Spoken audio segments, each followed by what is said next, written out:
welcome to my YouTube channel. Today we are going to go through the basics of landscape photography. Right, hello.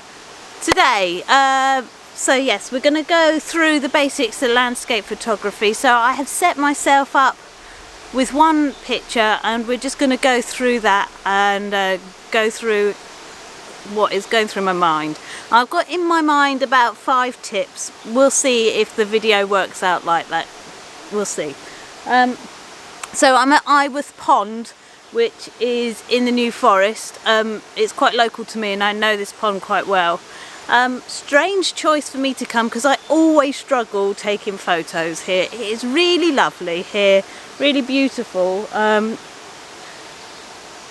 always disappointed when I go home with the pictures, so I don't know why I've chosen here to do this sort of video, but I think the problem is that I'm always struggling to find a foreground, and I suppose that's tip number one. Tip number one, have a foreground in your landscape because it gives depth. This lake's really nice and it's got a lovely tree line and it's great for reflection, but you're taking the photo across a flat lake and then looking at the tree line, and to us in reality without the camera that looks amazing, but the moment you put that in a 2D picture it just looks flat. So you need something like, if you look at a lot of photographers' works, they'll often put a rock in the front or a little bit of tree taking you into the picture, leading your eye into the picture, which really creates a narrative or a story in your picture. A lot of people talk about there should be a story in your picture, and it's hard to understand that when you're doing landscape photography or you're taking a picture of a tree, or you know, where's the story? You have got to create the story, so by what you add and take out.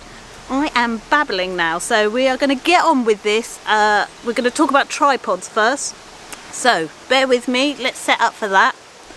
Right, so one thing I think you need for landscape is a tripod. Now, not everyone's going to agree.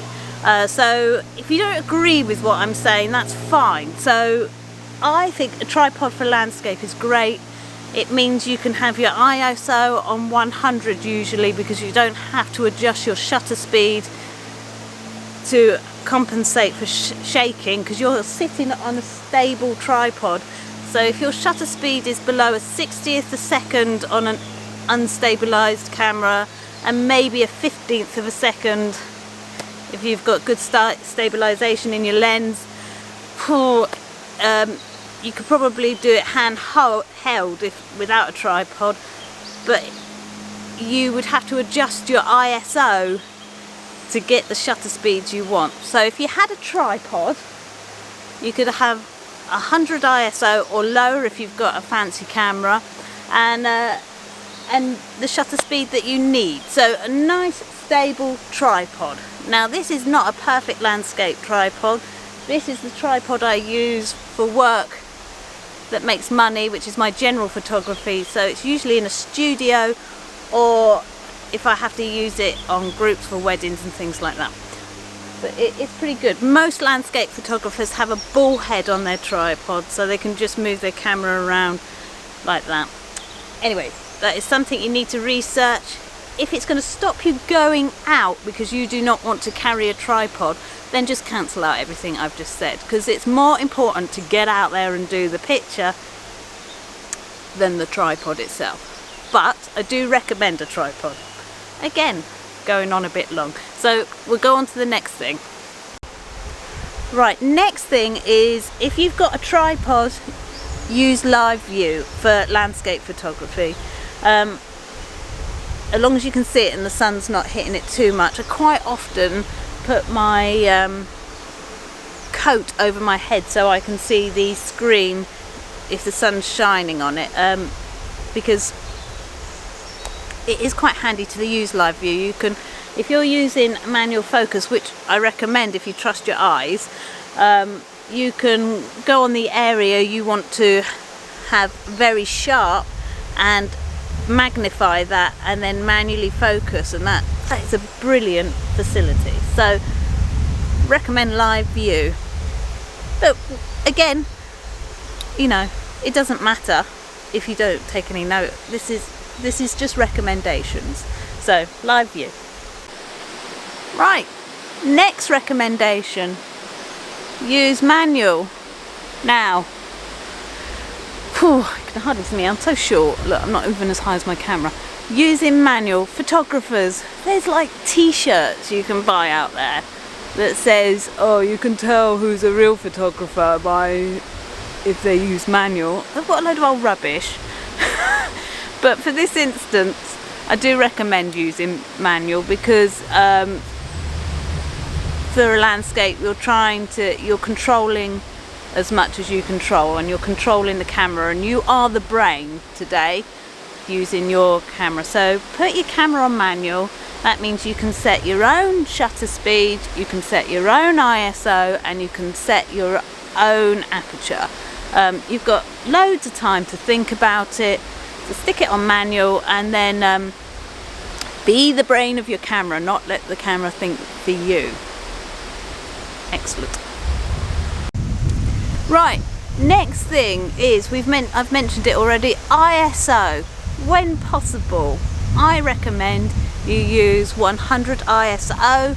Some cameras go lower. It's good quality. It reduces noise. So if you have got a high ISO, so anything over 1600, you might be getting noise. Anything under 100, it is going to look sweet. So if you can, use 100 ISO. Next one, shutter speed.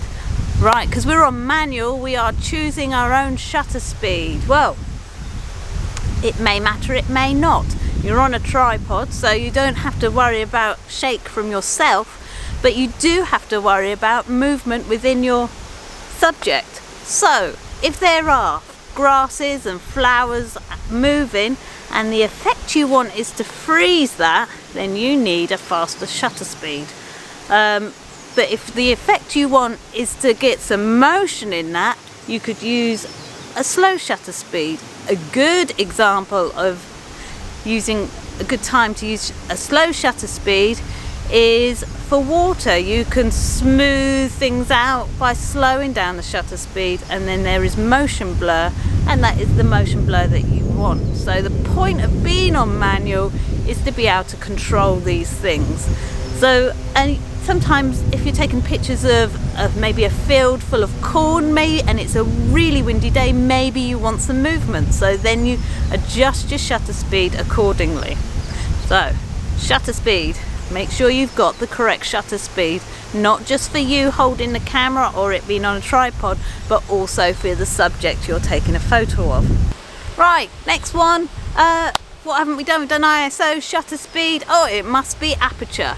Aperture, depth of field. Right, so you don't have to have a deep depth of field for landscape. Once again, it depends what you're trying to photograph, but in general people have a fairly deep depth of field. So f5.6 is a shallow depth of field, and f22 is a deep depth of field, and that means you get everything in focus. Well, everything, the depth of field is in focus from closer to you to further away. Don't assume if you're on f22 that that is the sharpest f-stop. It's your depth of field that's what it affects, so what's closest and furthest away.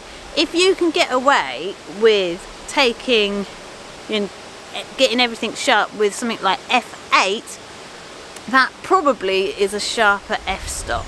So you only really need to consider really deep depths of field when something's very close to you and then you're taking something far away. If your subject, the first thing you're photographing is a few meters away before, and then you're going on from that point, you probably would get away with f8. You need to experiment to find out. good way to find out what the sharpest f-stop is on your lens is Google it, and it will tell you. So practice with that. It's another thing while you're on manual. Okay. Alright, we've gone through some basic tips, and I hope that's helpful. I don't know, but we've gone through them. So this is the picture I have decided to take today. Let's put this on live view and see if we can show you through the camera as well.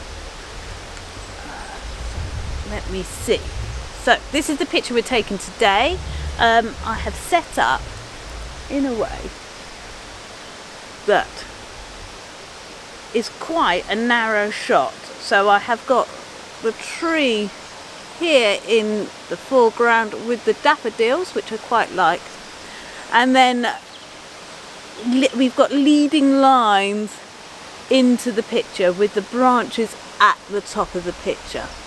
And then I have put my polarizer on to enhance the reflection. So we have reflection down here and of the branches at the top. So hopefully there is some depth in the picture. It is not award-winning picture, but it's not bad. It's not a bad picture. It's certainly worth taking. So we are on. Let me take this off filming. Here we go. We are on, bear with me. So this is a 60th of a second, 100 ISO,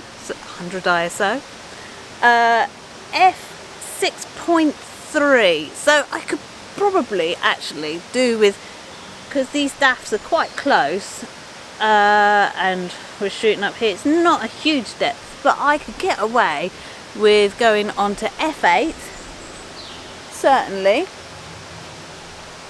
So let's do it on f8, and then I need to adjust my shutter speed so it's exposed right.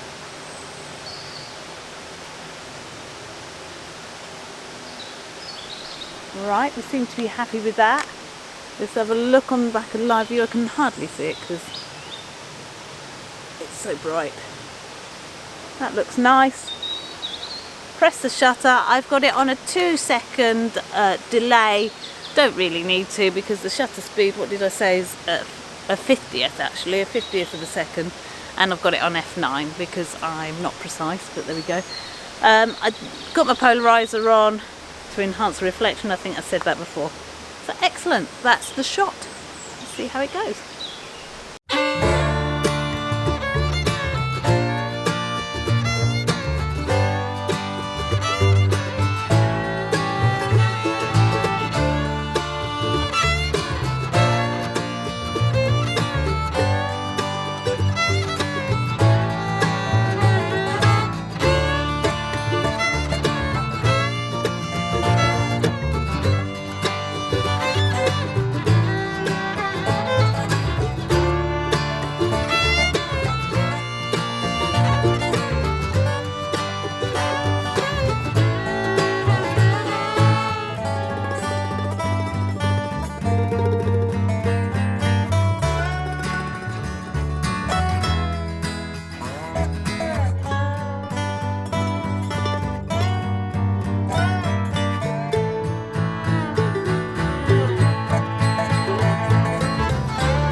Oh dear.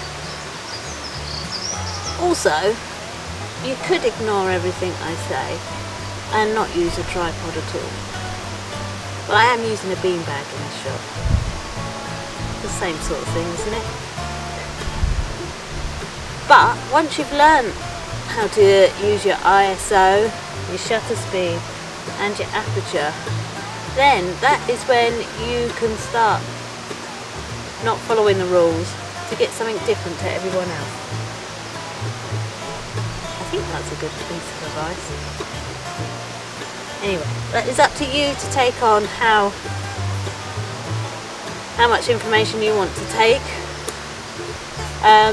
Don't let rules stop you doing things. If anything I've said is going to stop you going out taking landscapes, well then ignore it completely, because the most important thing is to get out and have a go and enjoy yourself. So that's good. I will show you the photos that I took today. Feel free to comment. Also, you know, if you like the video, please like it, please subscribe, please share. It would all be amazing. And until next time, bye for now.